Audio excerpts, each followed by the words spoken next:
Hey guys, Adam here from Eternal Knights Collectibles. Eternal Knights Collectibles. Back again with another video. Just want to go over, now that it's been a while, I now feel comfortable to discuss my experience as a vendor at Big Lick Comic Con. Been watching some YouTube, and I've been watching quite a few of these videos of artists going over their experiences at other conventions. So I decided, hey, why not? It can't hurt to talk about my convention that I had last week. So we will go ahead and discuss numbers from Big Lick Comic Con Nova 2024. And this is going to be a blunt and honest review from a vendor, a dealer, me, selling comics and cards and some other smaller collectibles. So let's get into this. If this is all you want to see, that's fine. Let me zoom in here a little bit. I guess right here. We'll zoom in here. All right, there we go. All right, so these are my numbers from Big Lick Comic Con Nova 2024. This is my profit and loss spreadsheet. If you just want to see these numbers and you don't want to listen to me, I thank you for watching the video and you have a good rest of your week. Thanks for swinging by. For those of you that want to stick around while I go over what we have in this sheet, I'll appreciate it. So these are, like I said, this is my profit loss sheet. So Big Lick Comic Con Nova was a convention held in Chantilly, Virginia, April 13th through the 14th. They had all the voice actors from the original Ninja Turtles cartoon there, and that's about all the marketing they did. It's like, come to us, come see the Ninja Turtles, come see these vendors and these artists. That's all the marketing they did for this convention. That's all they did. That's all they cared about. And they advertised a couple of other professional artists, but like Ninja Turtles, Ninja Turtles. Every advertisement for Big Lick Comic Con was Ninja Turtles, Ninja Turtles. That's great. It was a great childhood show. But what about the other guests? What other entertainment is there going to be when I am a vendor there? So, we're going to go over exactly what happens when your sales fail when you're in the worst location possible in the Dulles Expo Center. In fact, I'm going to show you guys where I was before we go over the sheet.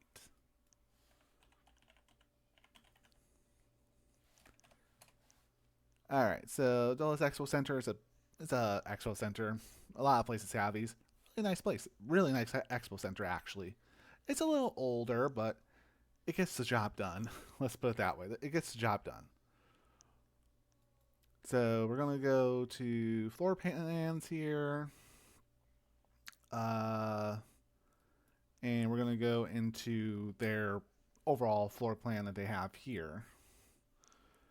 All right, so Big Lick Comic Con and other conventions, most notoriously the Nation's Gun Show, which just happened this weekend, utilizes all of this space to here. They don't really use this. So attendees came in over here. You want to know where I was? My table was right here on the corner in the back by the bathrooms. You would think that I would have sales with people going back to use the bathroom, or the main stage was even over here. You would think that I would have sales. Good sales. Guess what? I didn't. Because of my location. I was back here in the corner.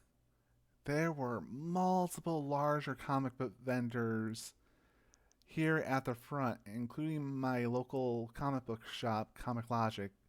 Congratulations to them for getting a front spot. They deserve it. Um, I prefer to be over kind of in this general area. Not there, not in the back. No one likes being in the back because of the impact it has on sales and revenue. So these numbers that I'm about to go over kind of reflect what happens when you're in a bad location. So let's go ahead and get into them. And I do apologize, this is going to be kind of a review, rant, and stuff that I've learned for next time. So, my expenses are very simple. This is a local convention to me. It's about 30 minutes away, so I drove up there with my dad. So, I don't calculate gas or mileage into it. There's no need because I go up there anyways. Um, and hotel, I don't need to worry about that because me and my dad, we could drive back here. He can drop me off at my apartment and he can go back home where he lives.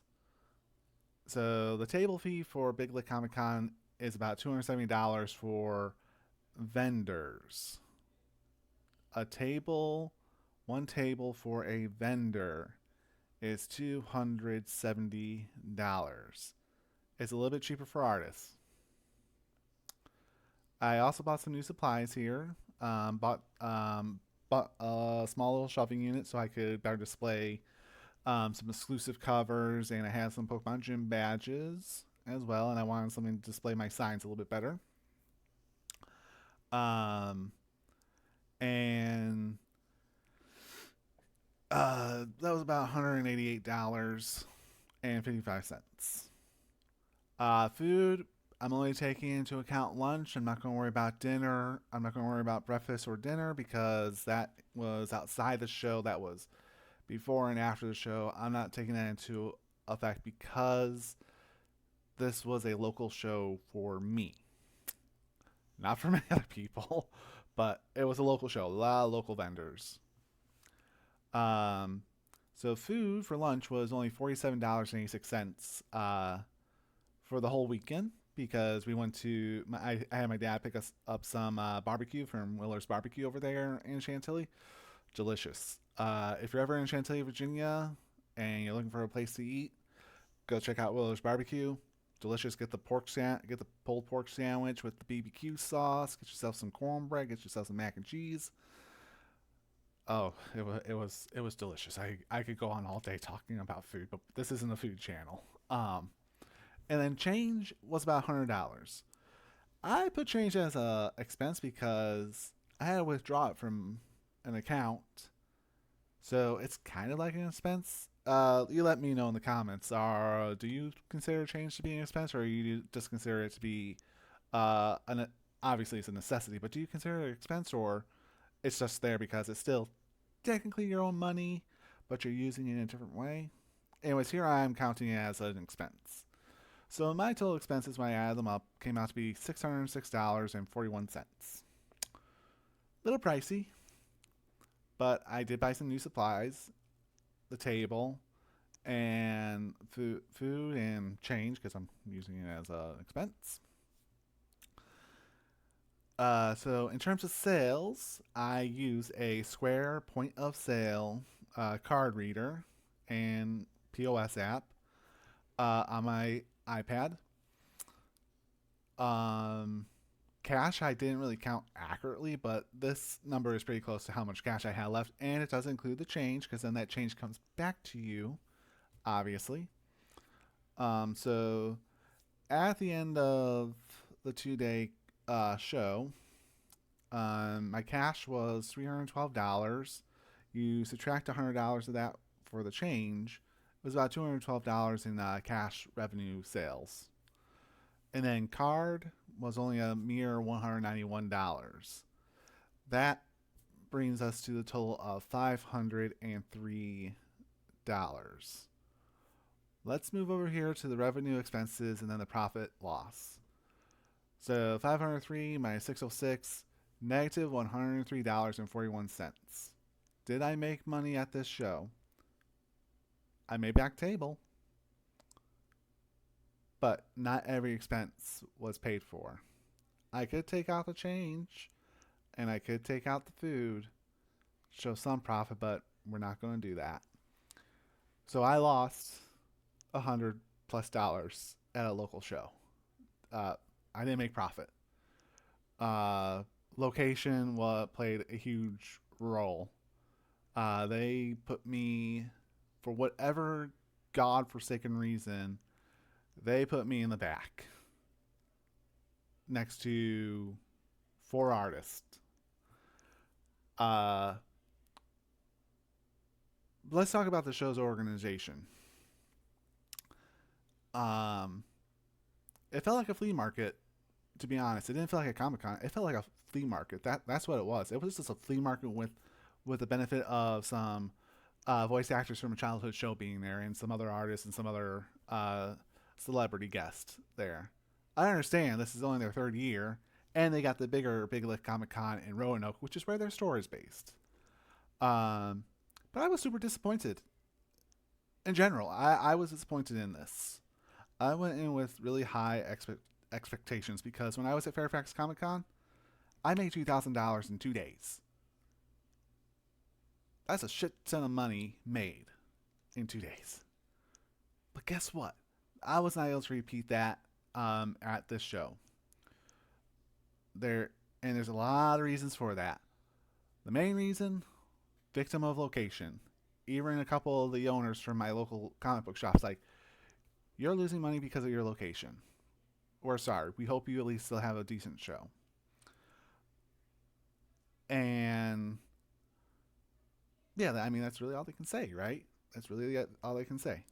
Um, yeah, so it wasn't even that well organized. There was no predefined artist alley. There was no predefined vendors area. We were all mashed together. So here's my recommendations to Big Lit Comic Con when they do this next year. Organize Artist Alley to be in the middle. Once the middle rows are filled up with artists, add vendors if you need to make up space. The dealers like me, you can put us next to an artist. We could potentially have a product that artist might have a fan art of, so they could buy the product, and then if they really like that character, they can go over to this artist and buy some really wonderful fan art.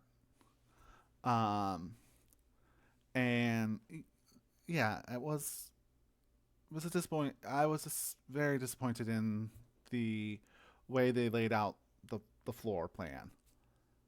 The other thing that irked me was I felt they catered more towards the big vendors. I get it. Big vendors bring in the people. But you know what else helps? Marketing your convention better. Now, this weekend was a little bit difficult. You had the end of the Cherry Blossom Festival in DC, and it was windy, and it was also very nice. Most people don't want to be in a convention when it's super nice out, unless if it's in Hawaii or something. Um, and yeah, it was. That's my suggestion to Big Lick. It's like look at your floor plan for Nova, organize into defined artist alley and defined dealers area. Fairfax Comic Con does a pretty decent job of putting all the artists in the middle rows and having the vendors be kind of surrounding them. So when they come in, the vendors see them first, and vendors like me, if I see someone that has artwork of a character that I have on one of my comic books, I'll be like, it's like, I have this comic book. They got that fan art. If someone's looking for fan art of a certain character, I'm going to point them towards that artist. Um, but enough of a rant. Let's talk about some of my surprises from this convention. This was the first convention that I sold Yu-Gi-Oh and Pokemon cards at, and I was surprised by the interest in them, to say the least. Uh, Something that I learned is you do need to take the time to price out your cards, and because I was probably selling some really valuable cards for 10 cents or $1.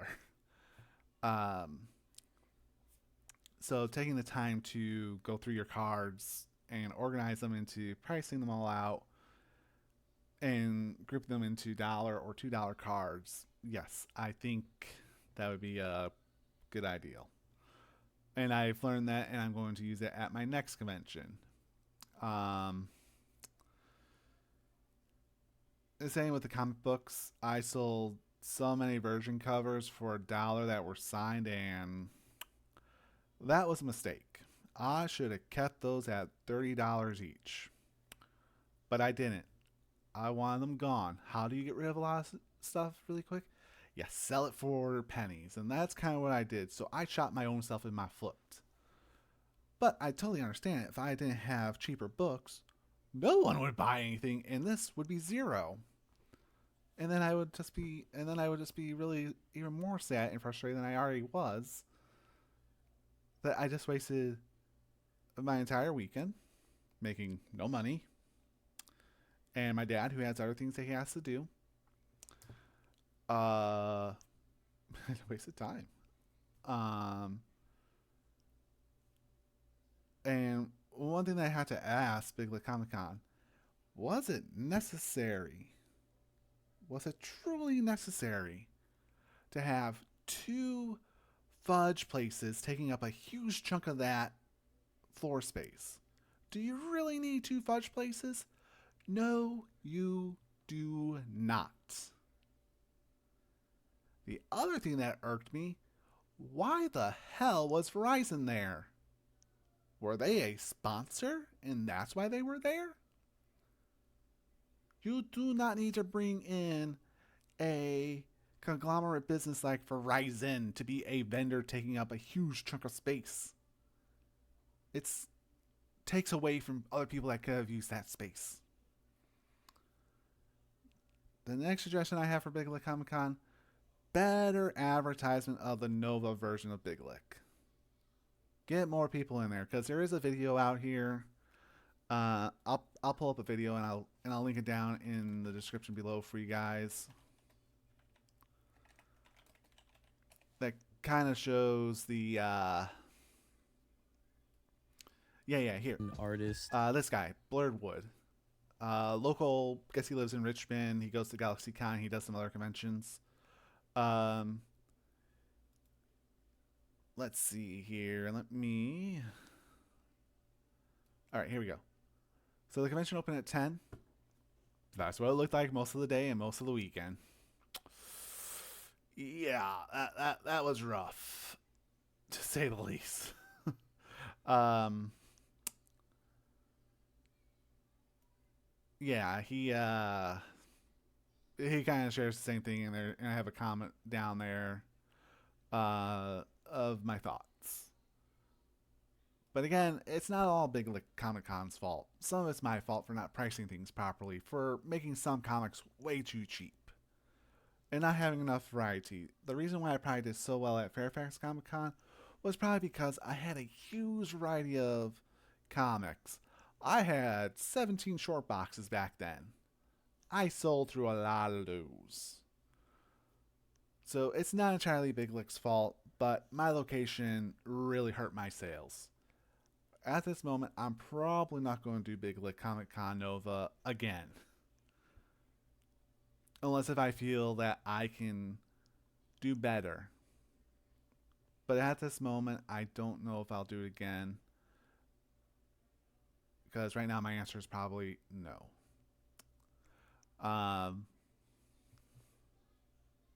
Oh, sorry, I totally blocked that.